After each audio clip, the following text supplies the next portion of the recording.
former Karnataka Chief Minister Jagadish Shettar has joined the Congress. For days since the first BJP list, Shettar was keen on contesting the elections. The Congress has assured Shettar a ticket from the Hubli-Dharwad Central Constituency, which is the former Chief Minister's stronghold. Jagadish Shettar said that he was disappointed with how the BJP treated him even after his years of service. Shettar is the second senior Lingayat leader after former Deputy Chief Minister Lakshman Sewadi to quit the BJP and join the Congress. The Congress has fielded Sewadi from the Athani constituency, the seat of his choice, which the Saffron Party denied.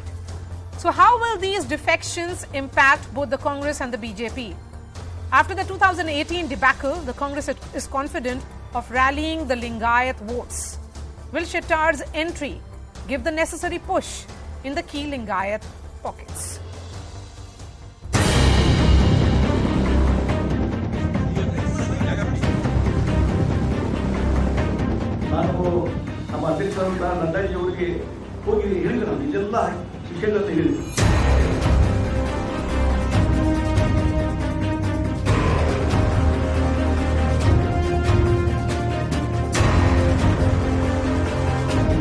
BJP has put the entire Lingayat leadership of the state in deep freezer. BJP is disrespecting Lingayat community.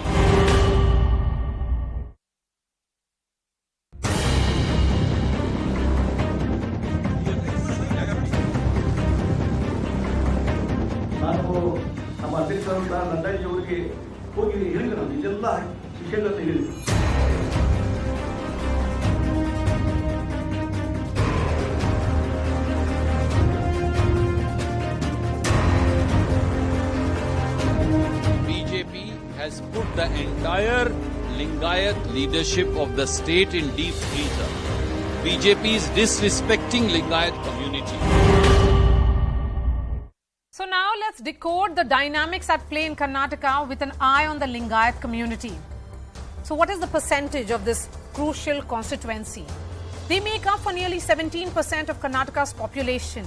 They can determine poll outcome in 90 to 100 constituencies out of 224. Karnataka's Chief Minister belongs to this community, and most of the Chief Ministers in the past have all come from this crucial Lingayat community. But the Panchamshalis are the largest subsect among the Lingayats.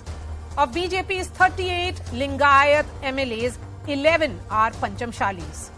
Now let's take a look at two Lingayat leaders who have jumped the ship to the Congress. Lakshman Sewadi joined the Congress after he was denied a ticket from Athani. Jagadish Shettar quit after being denied a ticket from Hubli-Dharwad. Sewadi is a three-time MLA with influence in the crucial Belagavi district. Shettar is a six-time MLA with a stronghold in the Hubli-Dharwad area and sway over 20 to 25 seats. Sewadi has said he is done with the BJP, while Jagadish Shettar has claimed there was a systematic bid to oust him from the party. Now let's shift our lens to how the Lingayats voted in the 2018 assembly polls last time around. Of the 67 Lingayat-dominated seats, the BJP clinched 40. The Congress won in 20 seats. The JDS got 6, and the Karnataka Pragnya Vantha Janata Party won 1 seat. So can the Congress turn this around post the defections from the BJP? First, a piece of breaking news coming in.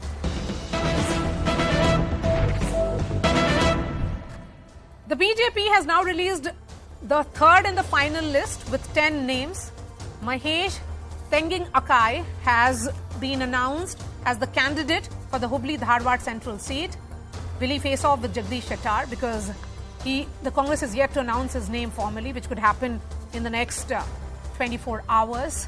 MLA Limbavali has been denied the Madhapura ticket, but the party will field his wife, Manjula Limbavali, in the seat. Akshara is joining me on the phone line. So the big takeaway certainly is that soon after Jagadish Shettar quit the BJP and joined the Congress, the BJP going ahead and releasing its final list of 10 MLAs, 10 candidates, in which they have announced the name for the constituency which was earlier represented by Jagadish Shettar. Harish is joining me on the phone line. So the third and the final list is out, and the BJP was perhaps waiting for Jagadish Shettar to take his final call. Yes, excepting for a couple of seats, the BJP has announced most of the constituencies. Jagadish Shettar will now face someone who is seen as a growing face of the party, Mahesh Singh from Hubli Dharwad Central. Also, interestingly, Arvind Limbavali loses out on the Mahadevpura ticket, but his wife has been given a ticket. Has to be seen if that really changes the anti-incumbency that Arvind Limbavali and the party was facing in the Mahadevpura constituency. Remember, it's one of those areas hit by flooding last year in September, October, and the BJP is worried that they might lose that particular seat. Shimoga city, that's something that hasn't been announced yet, although we will have to see if the party will yield to the pressure being put by Ishwarappa, who is asking a ticket for his son from that constituency. Yes, but overall, if you look at this list, the BJP is sending a message that they will not be perhaps arm-twisted. Absolutely. The party is saying certain decisions have been made. There's no going back on it.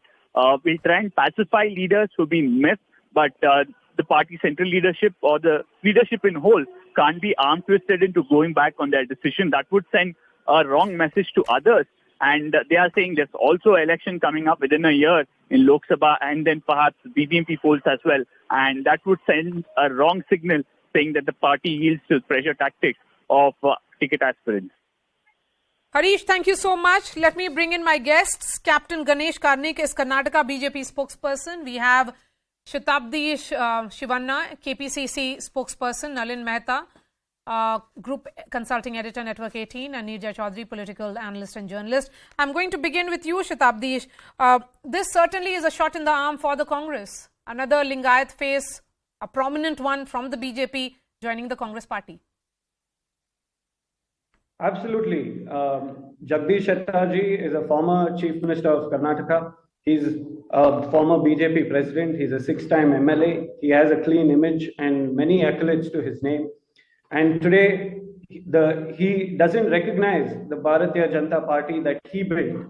And Shettar Saab is here to shatter and expose the treachery and trickery and the humiliation and hypocrisy of the BJP. The massive exodus of senior BJP leaders only indicates a severe decline in ideology, and it also exposes the use and throw doctrine of the BJP. Now, the fact that so many senior leaders of the BJP are joining the Congress only goes to show that we're looking at a thumping majority. It is an icing on the cake for the Congress. So, icing on the cake for the Congress, but Captain Karnik, 2 senior leaders, 2 party veterans, one a chief minister, another a deputy chief minister quitting the BJP.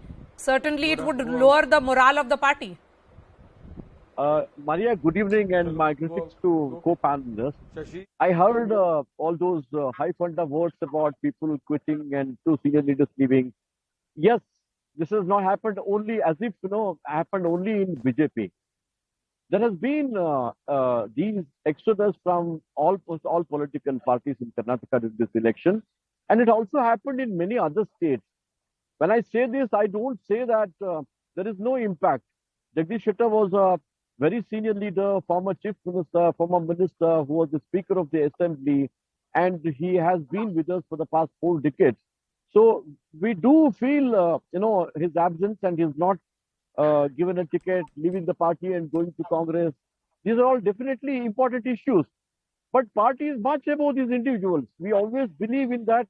But individuals make the party. Yeah. So individuals make the party. Here is Jagadish Shettar saying that he has been slighted for 6 months. He was ignored by the party top leadership, and that he has contributed so much. He was one of the strong pillars of the party in the state of Karnataka. He was responsible for setting up the party in Karnataka, and this is the way the party treats him. Maria, this is all true. I'm not saying that he was not a very important person in the party. He was an important person in the party. He was told by the senior leadership, and this time there is going to be change. He knew about it, and he was demanding that seat of that particular constituency. So when he is denied, he has forgotten all that party did for for him during the past 25, 30 years. He just forgot it. I'm not saying that he's not an important, he's an important leader. Now, do you think the party which he shunned, party against which he fought, but Captain Karnik, do you realize that 2 exits of this nature will lower the morale of the cadres? No, I don't think. I'm a party worker. My morale is not down, not at all. So you will cry betrayal. Get involved with more sternly, with more vengeance. A person who has been given shown by the party, if we depart the party at the last minute, don't you think it will charge us? We will be. Okay, you are feeling charged. So is the Congress party. So you are feeling charged for a different reason. The Congress party is feeling charged for a different reason. Go ahead. Jagadish, please respond.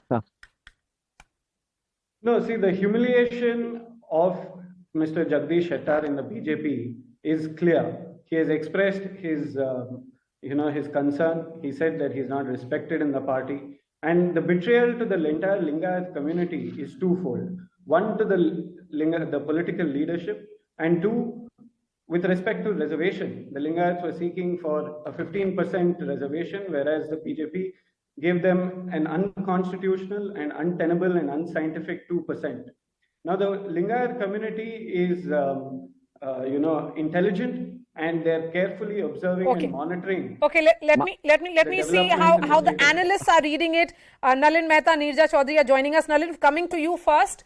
One setback after the other in poll-bound Karnataka. Are you reading it this way for the BJP?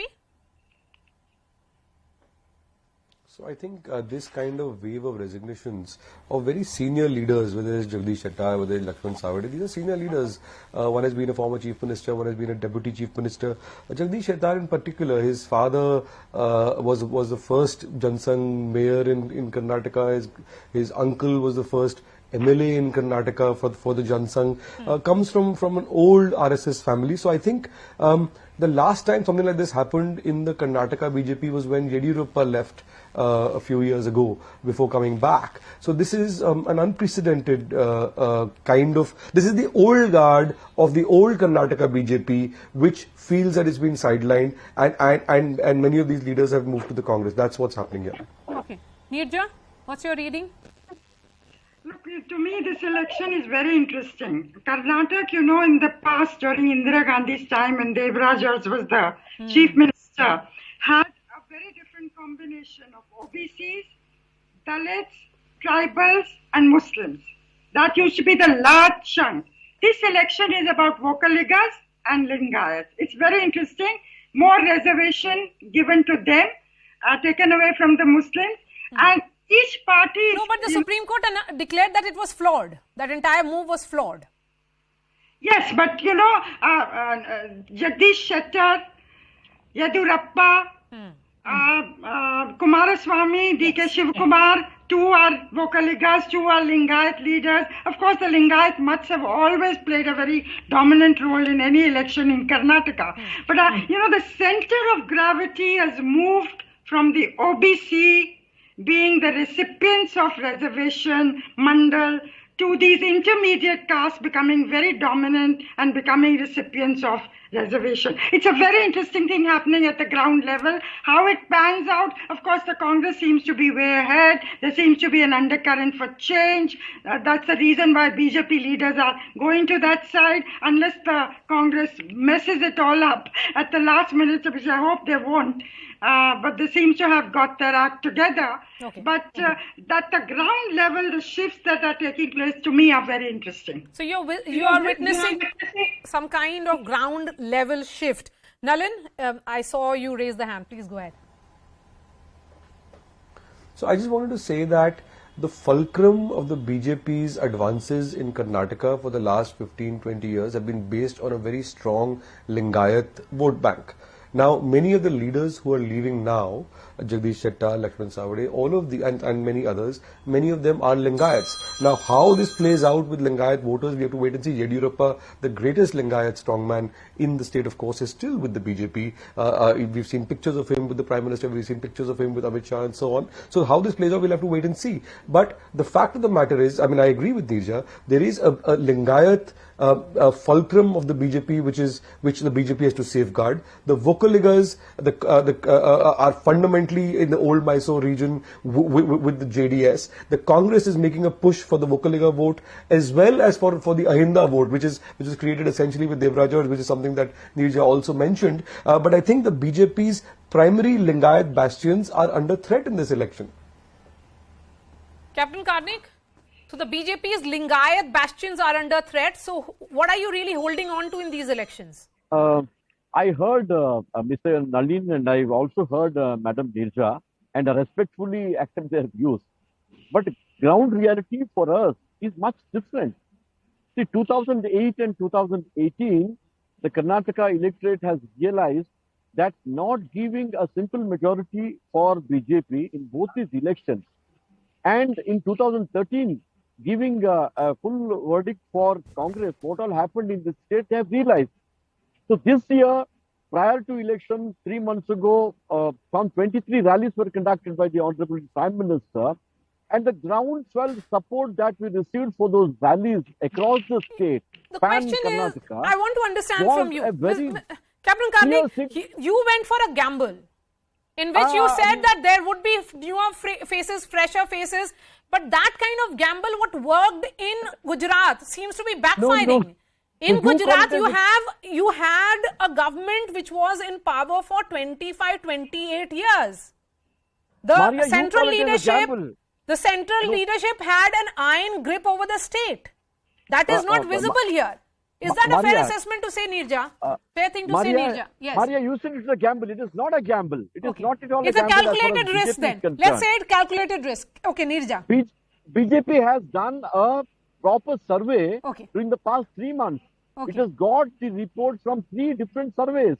Based on that, and subsequently a very open, very transparent meetings were held with the district core committees, which was communicated to the state core committees. Neerja, I have just enough time for Neerja and Nalin, because DK Shivakumar will be joining me shortly. Let's go ahead, Neerja. Okay, very quickly, I think that, this time it seems to me even more than caste and affirmative action in favor of certain communities, it is much more the secular issues of, 40% commission government, which has affected a large number of people, anti-incumbency on a host of issues, which has affected every community. I think it is much more that kind of a sentiment that one sees and hears about in Karnataka playing itself out. And I think that may determine the outcome of the elections. Yes.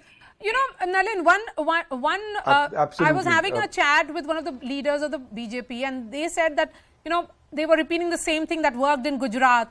But why is that formula backfiring the way it is in Karnataka of replacing candidates? So I think Gujarat, so 2 things. Firstly, I totally agree with Neerja. The entire Congress campaign on the ground is about local issues. It is about the state government performance. It is about price rise. It's about the allegations of corruption, 40% and so on. In fact, by the way, the Congress has made it very clear, or local leaders, DK Shivakumar and others, that this is not about Adani is not an issue here, but local corruption is what they're focusing on, petty corruption if you like, whereas the BJP's entire campaign is significantly focused on Mr. Modi. Why is this different from Gujarat? Karnataka and Gujarat are very different states. The political trajectory of both these states will be very different. Just like the only similarity is that the first inroads of the BJP into Gujarat were built on the back of Patels, or the Patel community, just like that Lingayats were the backbone of the initial inroads. But the BJP has historically never had a full majority in Karnataka. That's fundamentally because it's hit a glass ceiling in the last few years. And the old guard still remains extremely, this is the last innings of the old guard if you like, including Mr. Yediyurappa, and they still remain extremely powerful. So the BJP in a sense is a much more normal party, in inverted commas, in Karnataka than in other parts of North India.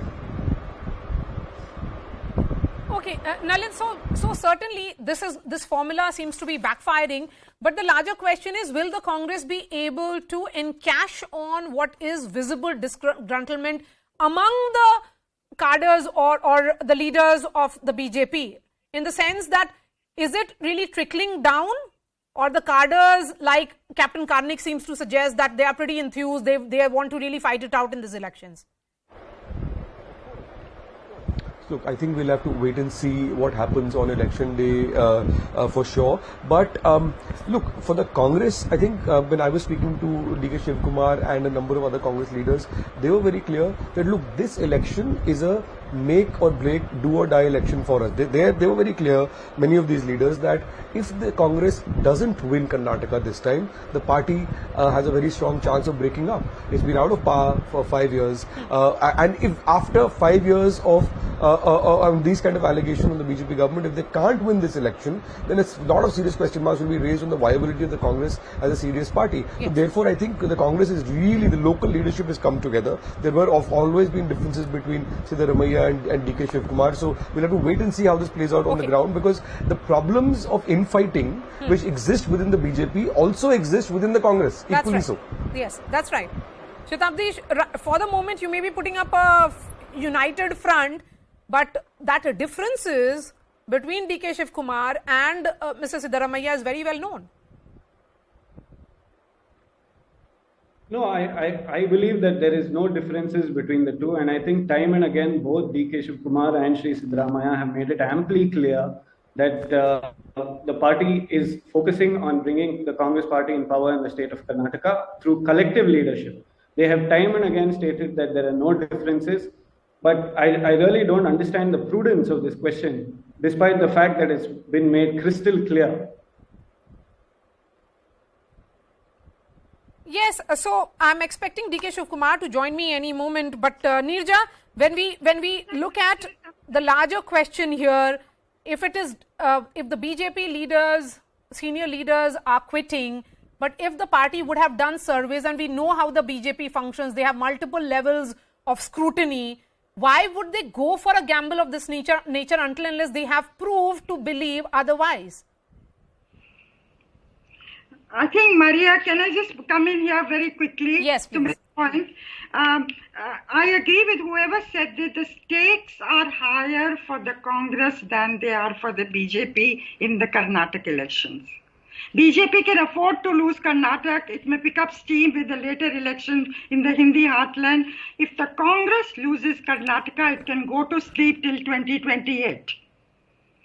You know, it will lose steam completely. And much will depend on whether Siddaramaiah and D.K. Shivakumar hang together. They can fight it out for the leadership after the election. And much will depend on also the extent to which Mr. Kharge, Mallikarjun Kharge, can be the unifier in this run-up to the poll date. So will Mr. Mallikarjun Kharge play that role? Will he be that unifier? You know, everything hinges on him actually today. Everything hinges on him. Maria, yesterday in the rally, Mr. Kharge openly said, don't fight for Chief Minister post now. It will be the centre which will decide. That means he has communicated both to Mr. Siddaramaiah and D.K. Shivakumar, knowing fully well that they have differences. He made a public comment in the rally yesterday. So that means he also knows that there is a difference of opinion between the two about the possible chief ministership. But rest assured, in Karnataka, we are going to come back to power with a simple majority at least. And for that, we have done this experiment, which is not a gamble, after a lot of scrutiny, lot of survey and consultation. So we are very confident. Yes, some 2-3 important leaders have left us, which has hurt, in fact, all of us also, that they should have done it. But the party is capable of, facing the election and coming back to power with its status strength. Okay, Shatabdi, final word to you. I have 30 seconds left on the show. Go ahead. No, see, we're extremely happy with the fact that many senior leaders of the BJP and other parties as well are joining Congress. We are looking forward to a thumping majority of 150 plus. The people of Karnataka have realized that here is a corrupt government. Here is a government that absolutely lacks governance and administration, and they're going to vote the Congress to power today, this time. Nalin, 20 seconds to you. So I think Neerja is right. The stakes are higher for the Congress. I also think that while the BJP is facing a really tough electoral challenge in Karnataka, and if it loses, it will certainly give a strong fillip to the Congress. I do think 2024 in Karnataka is a different contest in the Lok Sabha election than the state assembly election contest. I'm not sure this assembly election result, even though it will now be on 13th when the results happen, and 10th, of course, is the day when the polling will be held in Karnataka. Nalin Mehta, Neerja Chaudhary, Shatabdish and Captain Karning, thank you so much for your time. That's all from me. I'll be seeing you tomorrow. Thanks so much for watching.